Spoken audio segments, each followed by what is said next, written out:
Be honest now.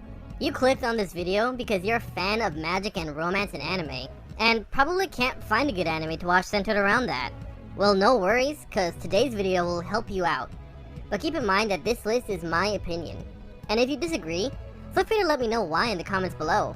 And before we start guys, be sure to like the video, subscribe, and share to other fellow otakus so we can grow the channel and community. With that being said, let's get into the video.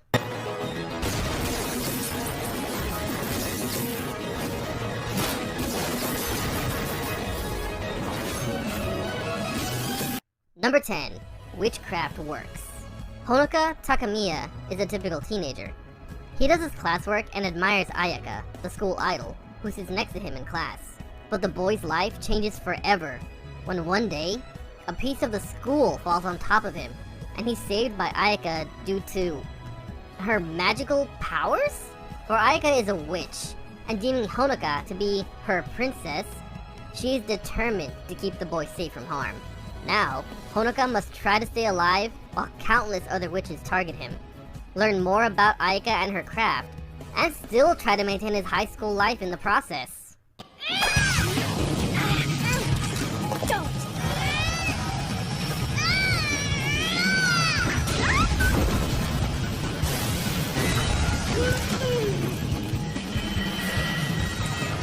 Number 9. My-Hime. Guided by a star only they can see. A group of maidens, known as the Himes, have begun to gather at Fuuka Academy. These young women have been endowed with dangerous supernatural powers that they can use to their heart's content. But there's a price. To wield them, they must put their most important thing on the line. Now, in the midst of schoolwork and friendships, they find themselves caught in the midst of strange conspiracies seemingly related to the terrifying monsters that attack them. Is the power of the Himes strong enough to save themselves and the ones they love? He is a demon, for no earthly living being possesses the power to resist him. His name is Campione. Number 8. Campione. After inadvertently managing to kill the god Verathranga, taking his divine powers in the process, the once typical teen Godo's life changed forever. Now a Campione, a god slayer, the boy constantly attracts both gods and other Campione's attention alike, not to mention the affections of a powerful knight, Erika. Whether he's dodging Erika's advances, proving his strength to others, or taking down gods who will wreak havoc on the planet, Godo's new life is anything but normal.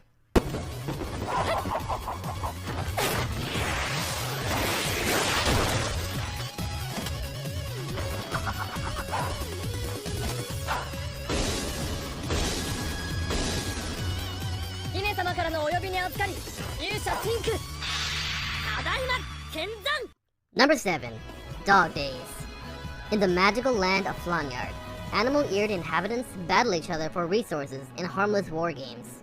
One region, Biscotti, has fought valiantly, but is on the verge of financial ruin when its princess, Melchiorre, makes a decision. She'll summon a champion who can fight for their honor. Through a magical portal comes Shinku, a once typical middle school student who is eager to join the cause. But soon, both Melchiorre and Shinku make a terrible discovery. Those who are summoned can't return home. Now, as Shinku continues to train and fight for Biscotti, he and the others must also try to find a way for the boy to someday get back to his loving friends and family.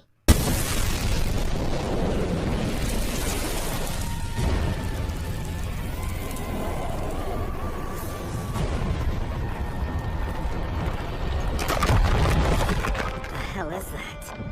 Some kind of demon? Number 6. Record of Grancrest War. Atlanton, a land ruled by chaos. Fearing disaster brought about by chaos, the people lived protected by lords, those with the power of crests used to suppress the chaos. However, the lords decided to abandon the concept of protecting the people and turned against each other, stealing each other's crests to gain dominion over one another. Among these people are Siluka, a lone mage who despises the lords, and Theo, a vagrant knight training to someday liberate his homeland.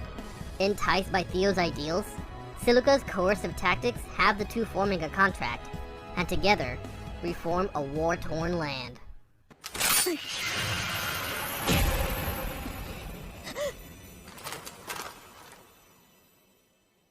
Number 5. Blast of Tempest.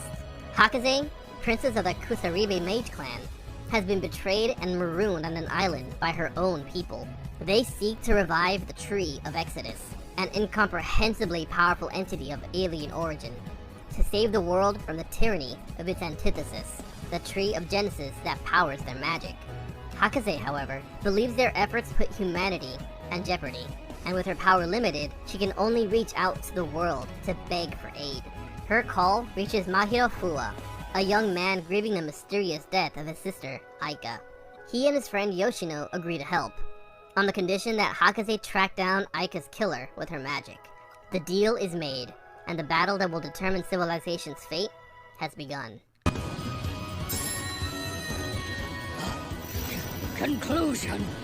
This incomprehensible, extraordinary power is that of the legend! Number 4. The 7 Deadly Sins. The kingdom of Leonis is thrown into turmoil when the king's holy knights are corrupted by a distinctly unholy demonic power. The land's only hope is a band of powerful warriors, known as the 7 Deadly Sins, an exiled group of oddballs who seem to spend as much time fighting each other as they do fighting their enemies. Princess Elizabeth desperately seeks their aid, but the leader of her would-be savior turns out to be an undersized pervert with a broken blade and a talking pig. They are soon joined by a jealous giant, a fussy fairy, and an immortal bandit pining over his lost love.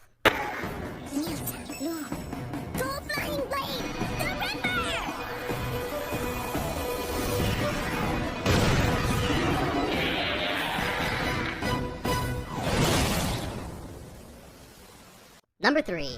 Chaika, the Coffin Princess. Toru Akira is a 20-year-old retired soldier meandering through life now that the war has ended, as he cannot find a job where he can put his fighting skills to use. An opportunity appears before him, however, when he meets a white-haired wizard named Chaika Trabant. With a coffin on her back, she is searching for the scattered remains of her father in order to give him a proper burial, and she hires Toru and his adopted sister Akari to help her. However, the Six Nations Alliance, which have now formed the Council of Six Nations, dispatches Alberic Gillet and his men from the Kleeman Agency to pursue and apprehend the late Emperor Gaz's daughter, Chaika. Q. Squirm and ensnare my enemy. Chapter of Capture, page 8. Kaplata. Grant me power, for I am Zero.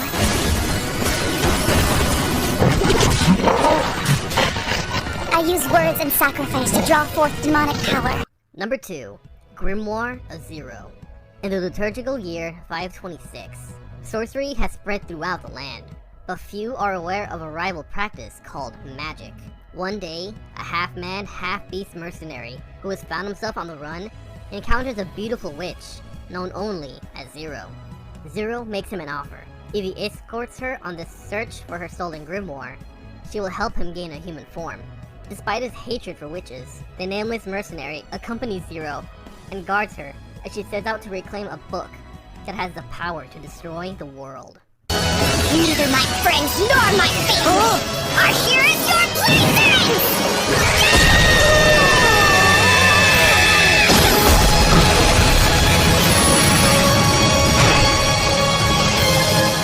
Number 1. UQ Holder. When you're the grandson of a famous hero, you think that your life would be interesting. But Tota Konoe is stuck in the dullest place he can imagine. He can't even leave his tiny village until he can defeat his teacher and foster parent Yukihime, and she seems to be impossibly powerful. Then, everything changes when Yukihime is attacked, and Tota learns that both she and Tota himself aren't who or what Tota thought they were. Tota has a new, impossibly long life ahead of him, and an amazing destiny that ties in with the fate of his grandfather, the legendary Neji Springfield. Well guys, what did you think of today's video? Let me know your thoughts and concerns in the comments below, and be sure to like and subscribe if you haven't already. And I also take video recommendations, so if you think of one, well, pass it on and I'll do my best to make a video out of it. Anyway guys, I'll see you in the next video.